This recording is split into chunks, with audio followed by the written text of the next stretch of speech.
Looking for an EV, but not sold on Tesla? Maybe you're fed up with Elon Musk alienating both sides of the political spectrum. Or maybe you just want to see what else is out there. Well, the Chevy Equinox EV RS, might just be the one you're looking for. For roughly the same price as a rear-wheel drive Tesla Model 3, you get an all-wheel drive SUV with all the electric goodness you've been wanting. So it's right here, it's this white car next to our Tesla Model X, which is receiving service from a third-party service facility, My Garage Auto and Tire. We are going to do a review of the car, take a walk around at the exterior, look at the interior, and see what it's like to drive. So walking around the exterior of the Chevy Equinox EV RS, you can see that it is in line with the updated Chevrolet GM design language. So it is edgy, it has this light bar, which I believe is becoming standard in most vehicles in this day and age. So in order to do this walk around, I have to walk past my Model X. So you can see that charge port over there on the left driver's side. It is close enough to the front, so if you're pulling into Tesla superchargers, since it's on the left side, you are going to occupy 2 spots. You can see it has these presenting door handles, so as you walk towards it, or if you unlock it, the door handles invite you to pull them. So as we walk closer to the car, you can see the rear has a nice hatch. Looks like a big wide opening. You can see all the badging, the dealer badging. It's all-wheel drive. It's the base RS configuration. You can see that E in the Equinox, denoting that it's an EV. So let's open the trunk. So opening the trunk, there you go. Nice, good, spacious, cavernous space. On the bottom, there's a second layer. So you can see that lower level is usually where you store the charge cables. That is where we store the charge cables of our own Teslas in our fleet. As we mentioned, the door handles, they pull open so that it invites you. Oh, you can see the back is quite spacious. Rear center armrest with cup holders. Plenty of space for 3. With pretty good leg room. You can see that the seats fold down flat. There's anchors in the back for the car seats. And now let's head to the front. So up front, you can see a very nice futuristic display. It is loaded with Apple CarPlay. So you can see there are 2 main screens. So one in front of the driver and one in the center. They are in landscape orientation. So looking at the steering wheel, you can see you have all the controls. You have different modes for the display. Cycle through them, you'll find the different modes, including one mode with the map on the whole side, with the whole front. You have the traffic aware cruise control, the adaptive cruise control. This one is not the top of the line trim, so this model does not have the Chevy Super Cruise, which is said to rival the Tesla Autopilot. However, I haven't driven one of those yet. If you have a vehicle that you'd like me to test and review that has the Super Cruise, I'd be happy to test it out and give it a drive. So you have different settings on the main touchscreen between the driver and the passenger. So Google Assistant comes with the car. You can say, "Hey Google," and then do whatever commands. This 360 parking view is very sweet, looks very good. So it assists you in parking. So if you get into a fender bender in the parking lot, hey, it's your fault now. So we can cycle through the lots of buttons, menus to play with in the touchscreen. You can have, this car also comes with a Wi-Fi hotspot. I quite like it. Front passenger room, is it comfy? Comfy seats, pretty good ergonomics. Storage, 2 charging ports. I think GM did a good job designing the interior of this car. I like it, modern, sporty looking, even though this is intended to be an everyday daily driver family grocery getter. So let's take it out and I'll give you impressions on how it's like to drive. So to pull it to drive, it's neutral, like that. Does this have the heated steering wheel? Yes, it does have a heated steering wheel as well.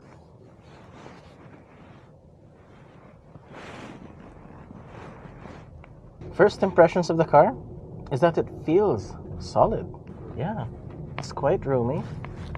It passes my elbow test in terms of room because I like to not have my elbow bump into this window for a daily driver. Well, I think I have to look it up. Oh, 1 pedal brake, 1 pedal driving. So that's good. That's 1 pedal driving. So it does regenerate. It does have that regenerative braking to a full stop, akin to the Model 3 and Ys, or the new permanent magnet motors versus the induction ones that we have in the Model X. And I'm gonna do an acceleration test here. Whoa, isn't as violent as the Teslas, but it's quick and instant nonetheless. Truth be told, Elon Musk is not doing well in terms of promoting his brand and promoting Tesla and being a good ambassador to his own brand here in Canada. So I'm sure lots of people want to go EV, however, don't want to buy an Elon Musk product. So if you're in the market, this is one of those you'd be considering over a 5-seater Model Y. And let's do the most Canadian thing to do, but although Timmy's isn't owned by a Canadian company anymore. Okay. Hi. Can I get a medium steep tea with 2 almond milk, 2 sweetener? A medium steep tea with 2 almond milk and 2 sweetener. Sorry, it's so windy. Yeah. And then a medium coffee with 2 almond milk and 2 sweetener, please. Oh, yeah. Yeah, you have just enough. Just enough. Okay. Okay. Tim Hortons brought back the roll up the rim cups. All right, thanks so much. I also quite like the cup holder placement. You know, they thought of it and made sure it doesn't obstruct the driver's hand position. Off camera, I did a voice control to enter in our address, and Google recognized my voice. So it entered the address correctly on the first try.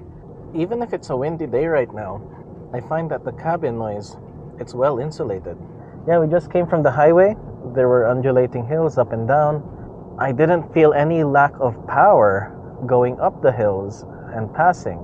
So everything you like from an EV, the power, the instant torque, the utter silence when cruising along, and we get to a complete stop just by releasing the accelerator. One thing I don't like about the newer Teslas is the swiping to drive and reverse. I quite prefer having a stock, so having this stock is nice. Because to be quite frank, people who are buying this car or shopping and considering this car would be cross-shopping it to a Model 3 or Y. It's nice to have physical aircon vents or movable vents rather than having it all through the screen. Oh, this one pedal driving, it's so good. So now let's take it to an underground parkade. Of course, you don't have to step on the brakes. All right, in an underground parkade. Oh, there's ambient lighting. It's quite. You have the option to change the color of the ambient lighting, but let's just pick any parking spot. I think anything. Okay. And there's a 360 view, so it's easy to place. You can see if you're within the lines or if you went over the line. And the seat vibrates when you're backing up if you're getting close. So that's a different feature. That's the first time I've encountered it in a car. So now the seat vibrated again because it went from the orange to the red. So that means stop. All right, so that was our drive. So let's see how we did. So in terms of vehicle status, let's see in this trip, how did we do in the current trip? So it was 33 kilometers from the shop to the mall and took 35 minutes. Average efficiency of 3.8 kilometers per kilowatt hour. So that brings us slightly over 260 or slightly over 250 watt hours per kilometer. So the efficiency isn't there, but take note, your mileage may vary. We tested it in a very windy day and mostly highway driving, not city driving. As I was exiting the car, that there are these little buttons on the side. This is for lane keeping, auto hold, it says, and also the rear lift gate. You can automatically open here. So there are additional hidden buttons here. So it isn't as intuitive. So I'm going to try the lane keeping later. Initially, I thought this car did not have lane keeping. I got so used to the Tesla interface of having every single thing on the screen over here. So apparently there's another button down here for the lane keeping. So now we're going to head back to the highway and give a review of its lane keeping ability. So the screen shows that it's lane keeping on, so there's this icon that says green. It's doing the adaptive cruise right now. So this is just an arterial road, not the highway yet. So I don't feel any resistance on the steering wheel in terms of the lane keeping on city streets, unlike Tesla's Autopilot, where it actually holds the car right in the middle when you set it to Autopilot on the arterial roads. Like if I wanted to go slightly off center on the lane, it will still let me. So it doesn't seem like it's active right now. So let's head on to a highway here.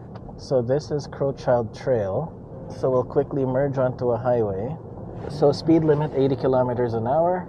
Let's just head into A lane and let's set the cruise control. So set it to just flow of traffic 10 over the speed limit. Is it going to lane keep? So I do feel some a little bit of resistance, but it's not really holding it to the center. So will it actually turn? It's just some mild resistance on the steering wheel. I have to switch lanes to the middle as it's wet over here. It does have blind spot monitoring. There's a light on the side mirror. So now it says lane keeping is on. Let's see if we drift off lane, will it move it to the center? Yes, it actually moved it to the center. It does keep it, but it feels like it's more of a ping pong style. So it will allow it to exceed the line on this side. It says take steering.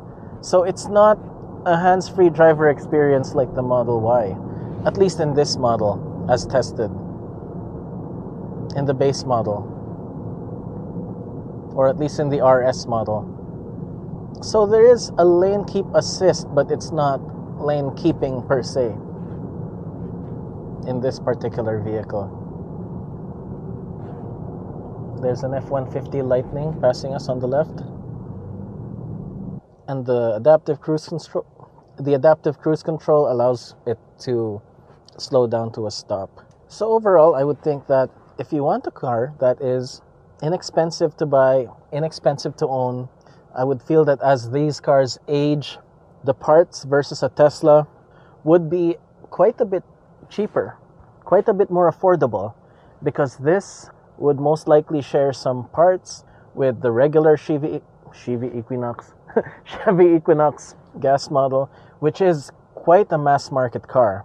So parts replacement cost for these would be quite a bit lower than what we find in the Teslas. This doesn't have air suspension, no, which is a plus or minus depending on how you look at it. But from a maintenance point of view, the air suspension is just another thing to break. No FRUNK. Here's washer fluid. So the only user serviceable item. So what's my verdict? I quite like it.